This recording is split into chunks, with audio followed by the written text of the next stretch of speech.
Good evening. So we're at 2703 Teeks Road today.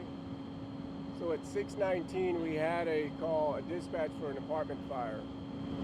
At 6:37 we had a second alarm, followed by at 6:57 with a third alarm. That means we had over 100 firefighters fighting this complex, apartment complex. At the current moment we have more than 24 units with fire damage and many more with water damage. Utilities have been impacted throughout the whole complex.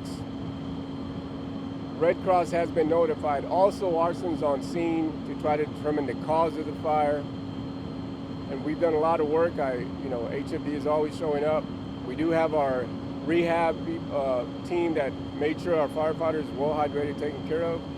We did have one firefighter transported with an injury, shoulder injury, and one firefighter that was treated for heat-related illness. As I mentioned, Red Cross is en route. We're taking care so they can take care of the people, and our firefighters are going to be here till this is tapped out or completely over. At this moment, do we have any questions?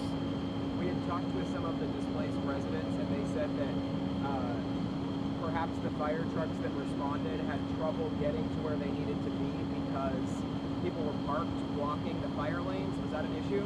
Well, and I want to pass it on, but coming in, it is a tight area. So there was some traffic impact, right? So that determined, but that's yet to be looked at and see whether there was any impeding traffic that prevented them from responding early. Every time there's a fire, you kind of look at the scene, everyone is different. What made this fire a little bit more difficult for some Well, obviously the spread of the fire, we were looking at what happened, talking to the chiefs. It spread rather quickly, which is why we dropped the 211, then followed by 311. Because we saw what was happening, how fast it was traveling. And so at that point, we realized we're going to need more resources. And as we mentioned, the 311, we brought over 100 firefighters that are fighting this fire. What would you attribute that to? In the past, it's been like really gusty winds. We didn't really have that today. Well, that's yet to be determined. Could be a firewall that, is there or not. So there's a lot of issues that once it's determined what actually caused that fire spread so quickly, then we're able to determine our investigation.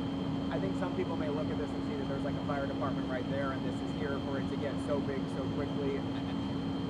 And again, the fuel load, we don't know the building is built around 1972. Obviously, ordinances are different, so that has a contributing factor of what could have happened, right? Of course, what's the fire? So what's the fire load? What's the construction? So all that plays into play when the fire spreads that quickly. And how are the injured firefighters doing? They're doing good. I just saw one of the captains. I checked in on him. Heat-related illness. Great spirits, good. Just precautionary measure. Our firefighter with shoulder injury. Our chiefs have been checking on him. He's doing fine. You said shoulder? Yes, sir. And I guess you had no residents who were injured. You cleared all the No, apartments. no injuries on residents. No injuries on residents that were impacted. Chief, if you could go ahead and give it a summary again so we can take it live. Yeah, okay. The whole redo. Just from the beginning section of it. Yeah, as we mentioned earlier, at 2703 Teeks, at 6:19 we did get a call for an apartment fire, followed by 6:37 a second alarm, followed by a third alarm at 6:57.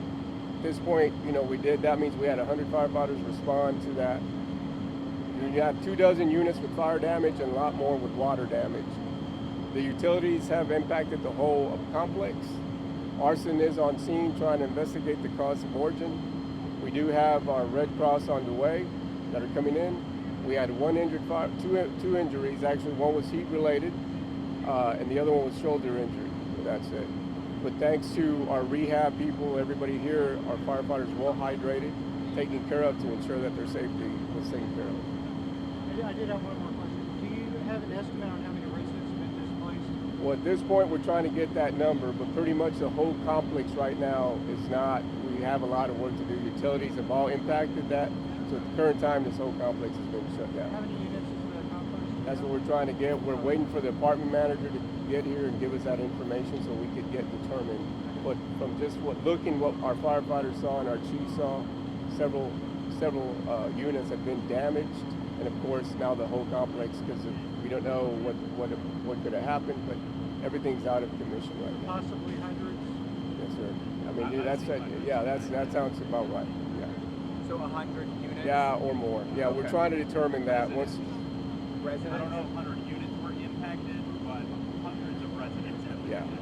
Okay. Red Cross is saying 100 Yeah. units. Yeah. That's possible. Yeah, that's Okay. possible. And so now the cause is still under investigation. Yes, we got Arson Bureau here doing the cause and origin investigation.